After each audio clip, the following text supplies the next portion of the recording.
You know, something extraordinary happens when two people meet. I'm not talking about a superficial encounter, a handshake, a polite smile. I'm talking about that moment when something inside you recognizes something in the other person. A spark, perhaps, or a reflection. And in that recognition, something is born. We call that a relationship. But what is a relationship, really? We use that word so easily, don't we? I have a relationship with this person. We're in a relationship, as if it were something you could own, like a house or a car, as if it were something static, fixed, framed within our expectations and fears. Observe this with me if you can. Don't agree or disagree, just observe. Because what I'm going to share with you isn't a theory. It's not a philosophy you should adopt. It's an investigation. And every true investigation begins not with answers, but with questions. Questions that disturb, that destabilize the comfort of our minds. So I ask, have you ever had a real relationship with someone? Or is what we call a relationship merely a series of images, memories, desires, and fears projected onto another human being? Think about it. When you say, I love this person, who is this person you love? Is it the real, living, and constantly changing human being in front of you? Or is it the image you've built of them? The image that gives you pleasure, security, and comfort? And when that person doesn't live up to the image, when they act differently than you expected, what happens? There's conflict, there's pain, there's a feeling of betrayal. But who betrayed whom? Did the person betray you, or did you betray yourselves by creating an image and demanding that the other person match it? You see, most of us don't relate to real people. We relate to images, images that we create, cultivate, and jealously protect. And these images become prisons. Prisons for us, and prisons for those we say we love. Now, when we talk about conscious relationships, free from emotional dependence, we're not talking about coldness. We're not talking about indifference or detachment in the common sense of the word. It's not about building walls around your heart and saying, I won't need anyone. This would just be another form of fear, disguised as independence. What we are exploring is something much more radical. We are asking, is it possible to relate fully, deeply, and passionately and still be free? Free from what? Free from need, free from fear, free from possessiveness, free from image. Because you see, emotional dependence is not love, it's fear. It's the need to be filled by another person because you feel empty. It's the need to be validated because you doubt yourself. It's the need to be loved because you haven't learned to be alone without feeling lonely. And where there is need, there is exploitation. It can be subtle, polite, even romantic, but it is exploitation. You use the other to fill your void, and the other uses you to fill theirs. And in that, you create what you call a relationship. But is it really a relationship? Or is it just a convenient agreement, a psychological contract where each agrees to satisfy the other's needs until they can't anymore? There's a story that always comes to mind. I don't know if it's real or if I invented it over the years. Maybe it doesn't matter. There were two birds that met in a tree. The first bird said, "Stay with me. Together we will build a nest." And the second bird agreed. They built the nest together, branch by branch, leaf by leaf. But then the first bird began to say, "Don't fly so far. Don't sing so loud. Don't land on that tree, only on this one." And slowly the nest that was a home became a cage. What was freedom became confinement. What was love became control.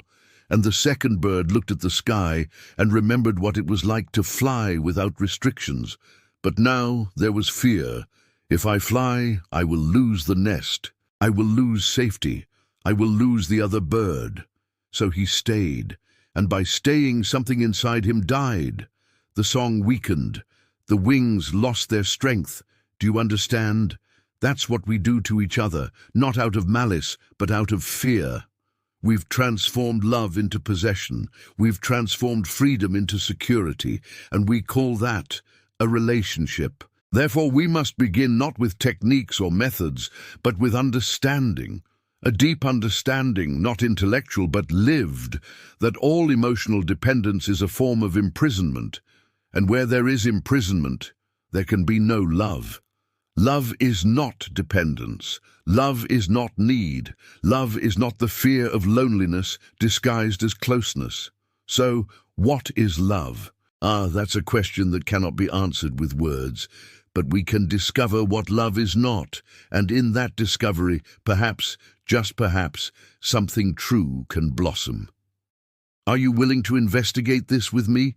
Not superficially, but deeply to the roots of how we relate, because this is not comfortable. This requires us to look at ourselves without pity and without condemnation. This requires total honesty, the kind of honesty that doesn't spare our ego, our favorite illusions, our carefully constructed stories about who we are and why we need the other. But if we are willing, if we are truly willing, then something extraordinary can happen. Not in the future, but now, at this very moment as we stand together in this investigation. Because transformation is not a process that unfolds over time. It is not something achieved after years of practice or discipline. Transformation happens when you see something so clearly that you can no longer live the old way. When the light of understanding illuminates the darkness of habit and, suddenly, effortlessly, you become different. When you say, "I need you," what really happens? Not intellectually, don't come at me with dictionary definitions, but internally, psychologically, what happens? There's a void, isn't there? A feeling of incompleteness, as if you were half a human being searching for your other half, and when you find someone who seems to fill that void, there's relief, there's pleasure. There's the feeling that finally you are complete. But notice what happens next. That relief brings its own poison, because now you depend on that person to feel complete. Now there's fear. What if she leaves me? What if she changes? What if she finds someone else? And from that fear, possessiveness is born. Jealousy is born. The need to control, to know where the other person is, what they are thinking, what they are feeling, is born. You call that love, but it's just fear disguised as beauty. I know this pattern intimately, not because I read about it in books, but because I observed in myself and in countless human beings how we function. We are so predictable, aren't we? So mechanically predictable, and yet we think we are unique, that our love is special, different from all others. But it's not. It's the same pattern repeating itself millions of times, the same movie playing on different screens. And until we see it, really see it, not just intellectually agree, we will remain trapped. So what does it mean to be free from emotional dependence? It means, first and foremost, being completely alone. And when I say alone, I don't mean lonely. Loneliness is a state of pain, of emptiness, where you are running away from yourself. But being alone, in the sense I'm using it, is being complete. It's being so entirely with yourself that there is no fragmentation, no internal contradiction, no constant chatter of the mind saying, "I need, I want, I'm afraid." The ability to be alone is one of the most extraordinary things, because only when you can be alone without fear, without searching, without dependence, only then can you truly connect with another human being. But we don't want to be alone, do we? We're terrified of it. From childhood, we've been taught that being alone is something terrible. So, we fill our lives with relationships, entertainment, work, ambition, anything to escape this confrontation with ourselves. And when we're finally alone, what do? We answer the phone, we turn on the television, we seek distraction. Because when we're alone, without distractions, we begin to see things about ourselves that we'd rather not see. The hypocrisy, the fear, the subtle violence we carry, the lies we tell ourselves. So, it's easier to be in a relationship. It's easier to lose yourself in another person than to face yourself. But look what happens. When you enter a relationship to escape yourself, you bring all your fear, all your confusion, all your unresolved pain into that relationship, and the other person does the same. And then you have two scared, confused, and wounded human beings trying to cling to each other as if they were drowning. This isn't a relationship. This is psychological survival. Look, there is immense beauty in being alone, not isolated. Isolation is a form of resistance, of building walls. But being alone in the sense of being complete, not divided, not in conflict. When you are like that, whole, not fragmented, then you can look at a tree and truly see it. Not through the filter of knowledge, not thinking, this is an oak tree, it has so much value, it's beautiful today, but seeing it directly, without the veil of words and thought. And in the same way, when you are complete within yourself, you can look at another human being and truly see them. Not your image of them, not your memory, not your expectations, but the real, living and mysterious human being who stands before you. And in that vision, in that direct relationship, there is a quality of love that has nothing to do with dependence. It is a love that asks for nothing, that seeks nothing, that does not try to fill a void because there is no void. But how to get there? That's always the question, isn't it? The how. We want a method, a technique, a path. Tell me what to do, and I'll do it. But look, the very desire for a method is part of the problem, because a method implies time. It implies that you are here now and want to get there in the future, and while there is psychological time, that space between what you are and what you think you should be, there is conflict, there is effort, and in that effort you remain the same, just painted in different colors. True transformation doesn't happen over time. It happens in instantaneous perception. When you see something truly, completely, without distortion, in that very act of seeing, you change. There is no interval between seeing and changing. They are a single movement. So let me ask you, can you see your own dependence? Not theoretically, but in practice? Can you see how, when you say, I love you, there is often an element of fear mixed with that love? Fear of losing, fear of being abandoned, fear of not being enough. Can you see how you use relationships to escape loneliness, emptiness, and the lack of meaning in your life? How you transform the other person into a means to an end, even if that end is happiness or fulfillment. This is not a condemnation. I'm not saying you're bad or wrong. I'm just pointing out what it is. And when you see what it is, without judgment, without trying to change, just seeing it clearly, then something begins to happen. You see, the mind is always trying to become something. I am unhappy, I want to be happy. I am dependent, I want to be independent. I am alone, I want to be in a relationship. Or I am in a relationship, I want to be free. It's a constant movement of escape. And in this movement there is no peace, there is no stillness. The mind is always chasing something, running away from something. But what if you could stop? Not by force, not through discipline or control, but simply by stopping because you see the futility of all this movement. When you stop, really stop, something extraordinary happens. The mind quiets down, and in that stillness, you begin to see things you've never seen before. You see the nature of thought. You see how thought creates the image and how you cling to that image. You see the whole mechanism of how it works. And in that vision, there is freedom.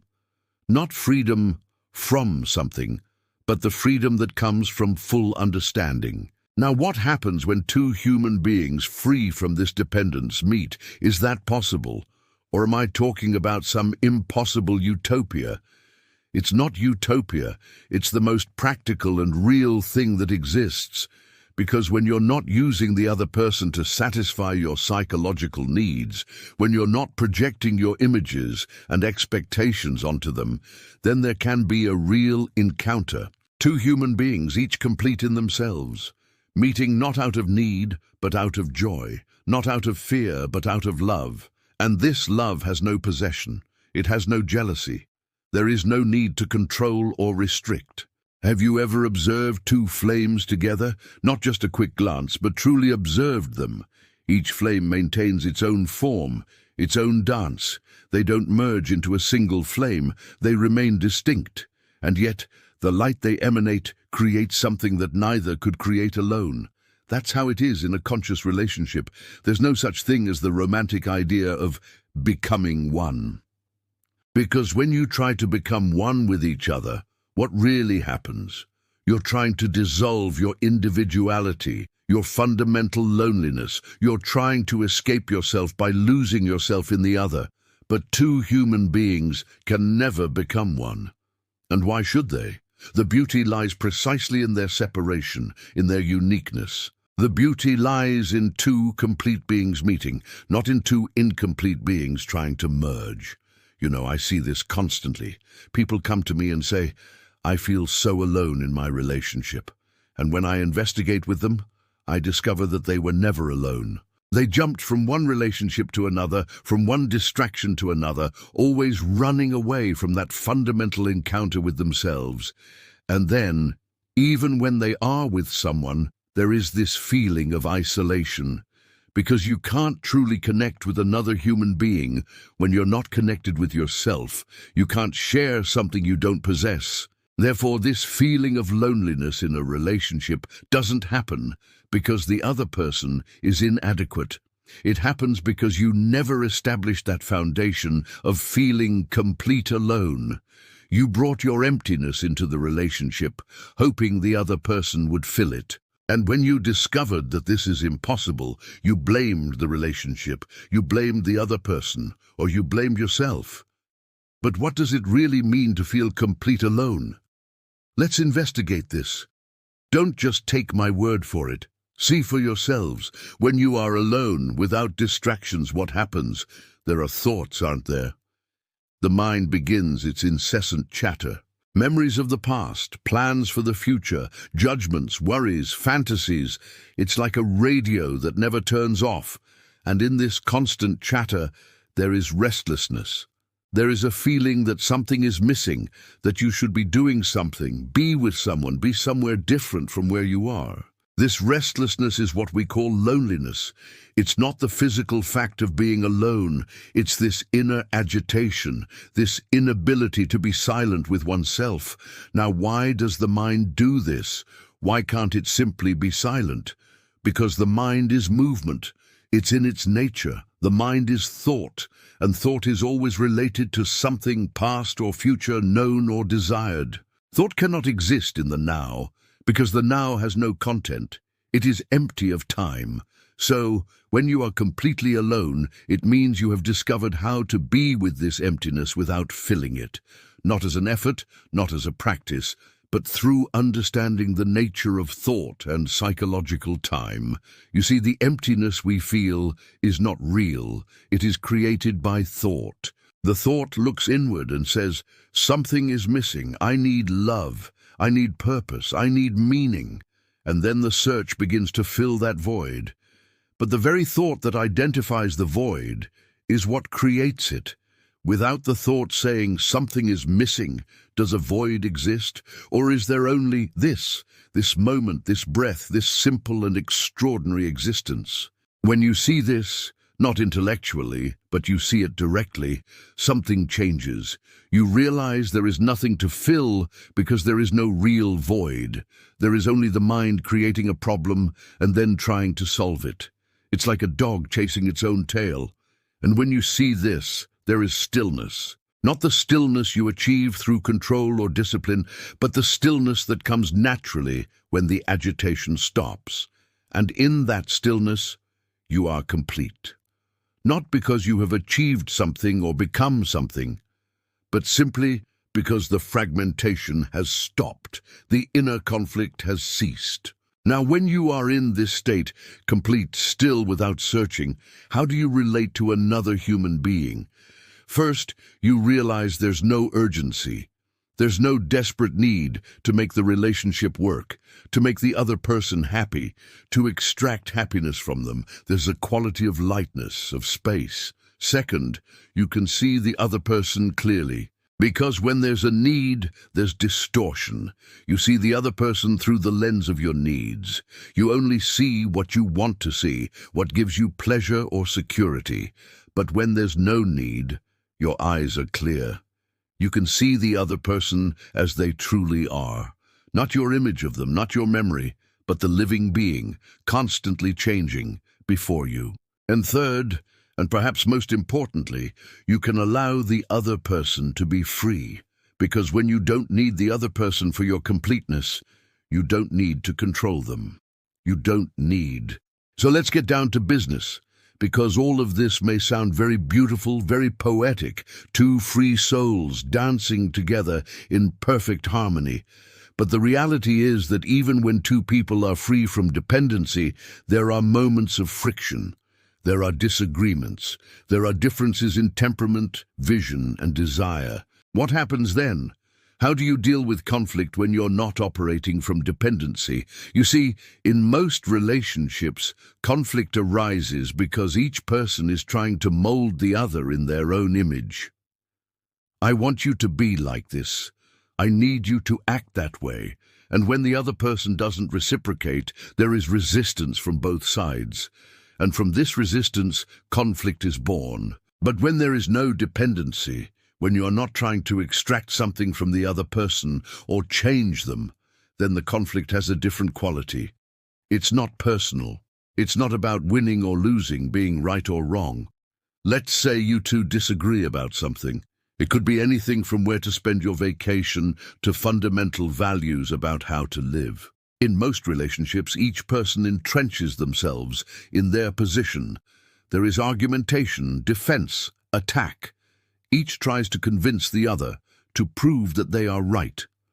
But why do we do this? Why is being right so important? Because when you are invested in being right, what you are really defending is not the idea itself, but your self-image, your ego, your identity. If I'm wrong, what does that say about me? If I give in, won't I be weak? If I admit I don't know, won't I be losing your respect? See all the layers of fear and insecurity that arise in a simple disagreement. And then you're no longer arguing about the vacation. You're fighting for your psychological identities. But when you are internally free, when you are not attached to being right, then you can truly listen to the other person. It's not just about waiting for your turn to speak, nor just about looking for flaws in the other person's argument, but about truly listening. It's about opening yourself up to the possibility that perhaps there's something you haven't considered, something you haven't noticed. And in that listening, something extraordinary happens. The very act of listening without defensiveness, without resistance, transforms the quality of the conversation. The other person feels heard, truly heard, and then their own defensiveness begins to dissipate. And when both listen in this way, without trying to win, without trying to convince, you are no longer in opposing positions. You are analyzing the problem together, investigating together, and from this joint investigation, clarity emerges. Not necessarily agreement, there may be legitimate differences, but clarity about what those differences actually are. Do you understand the difference? Most of the time, we don't even know what we're really disagreeing about. We're reacting to images, to memories, to fears. But when there is this quality of attention, this deep listening, then you can perceive, it's not really about the vacation. It's about the fact that I feel my needs are never considered. Or, it's about my fear of losing my independence. And when you see that clearly, when you both see that clearly, then there can be a real conversation, a conversation about what's really going on, not just the surface of things. And you know, in that quality of communication, in that total openness without defenses, there is immense vulnerability. But it's not the vulnerability of weakness. It's the vulnerability of strength. It takes extraordinary courage to lower all your defenses, to allow the other person to see you completely, your uncertainties, your fears, your contradictions. Most of us spend our entire lives hiding these things, even from ourselves. We create masks, personas, images of how we want to be seen, and then we live with the constant fear that someone will see through the mask, see who we really are. But in a conscious relationship, there are no masks, not because you deliberately remove them, but because when there is no fear, there is no need to hide. You can be exactly who you are, with all your imperfections, all your contradictions, and the other person can see that without judgment, without the need for you to be different. That is true intimacy. Not physical intimacy, although that may also be present, but the intimacy of being completely seen and completely accepted. I don't accept it in the sense of resignation. Well, that's just how you are, so I'll tolerate it. But I accept it in the sense that there is no resistance, no attempt to change you. And when you are accepted in this way, something inside you relaxes. You no longer need to prove anything. You no longer need to strive to be someone you are not. You can simply be. But let me be clear about something. This type of relationship, conscious, free from dependency, is not passive. It's not about avoiding conflict or pretending that differences don't exist. It's not about being zen all the time, always calm, always harmonious. There is passion in it, there is intensity, there are moments of profound disagreement, but the quality of this disagreement is different. It's not destructive, it's not about trying to hurt or diminish the other person. It's a disagreement that arises from seeing things differently and being willing to express them honestly. In fact, when there is no fear, you can be more honest, not less. You can say difficult things, point out things you see, without worrying that it will destroy the relationship. Because a relationship isn't built on the fragile foundations of mutual need. It's built on something more solid, each person's freedom and the love that arises from that freedom. You know, there was a time when a couple came to me. They had been together for many years and were considering separation. They said, "We don't fight, there are no conflicts, but there's also no life. It's like we live as polite roommates." And when I investigated the situation, I discovered something interesting. They were so afraid of losing each other that they stopped being honest.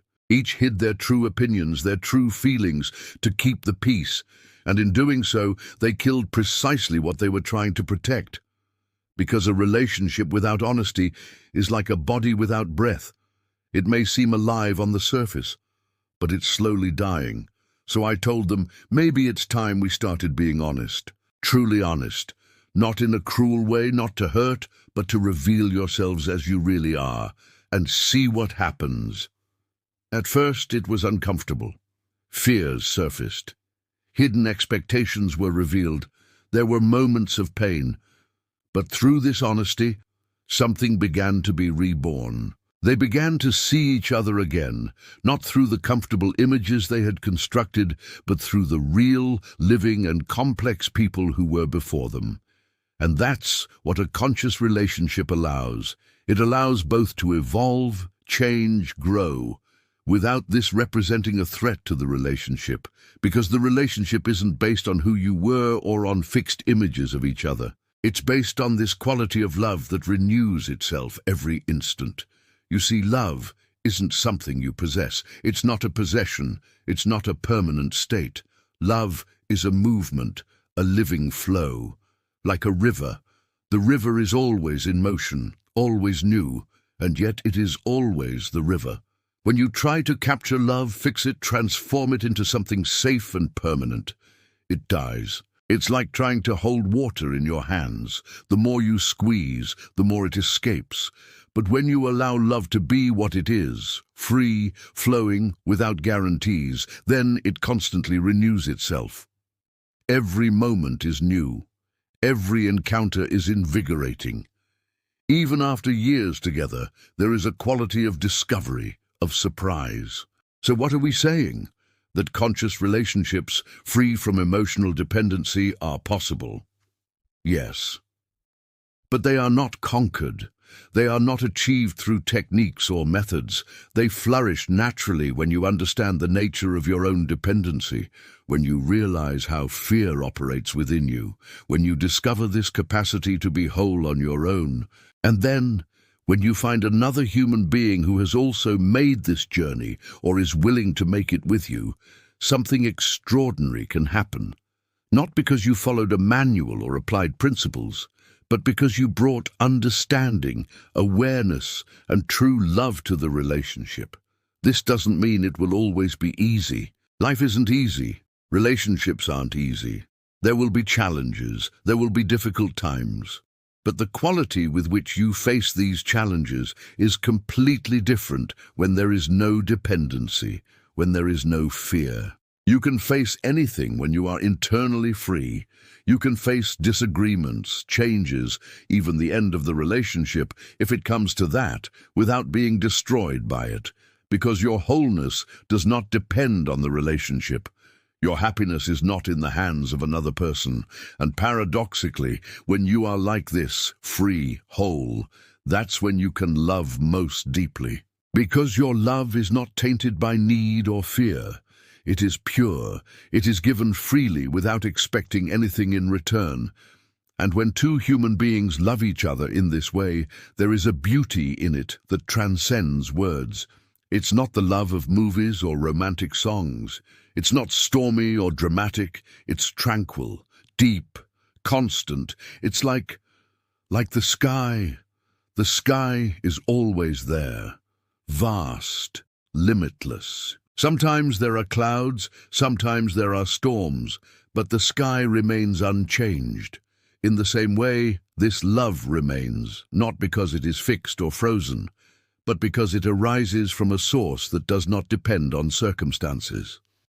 So, my friends, what I bring to you today is not an ideal to be achieved. It is not a distant vision of how relationships should be. It is an invitation to look, to investigate, to see for yourselves how dependency operates in your lives, how fear shapes your relationships, how images stand between you and true love. And in that gaze, in that honest gaze, without escape, without justification, lies the possibility of transformation, not in the future, but now, in this moment, when we truly see something we have never seen before. Freedom is available, not as an achievement, but as a discovery, the discovery that you are already complete, that you need no one and nothing to be whole. And from that discovery, everything changes. Your relationships change, not because you applied techniques or followed rules, but because you transformed yourself. And when you transform yourself, the world around you transforms. So investigate. Look deeply. Don't accept my words. They are just fingers pointing to the moon. Look where I'm pointing. See for yourselves. And if you truly see, then something sacred will enter your lives. A love that knows no limits, a freedom that knows no fear, a life lived with total intensity moment by moment, without the weight of the past or the anxiety of the future. This is available. Now. Not tomorrow, not after years of self-work, but now, in this moment, if you are willing to look, to see, to open yourself to the truth of who you really are. And in that openness, in that vision, is everything. There is freedom, there is love, there is life in its extraordinary fullness. May you find this, not as something distant, but as the most intimate reality of your own existence. And may your relationships reflect this discovery, free, conscious, alive. So be it.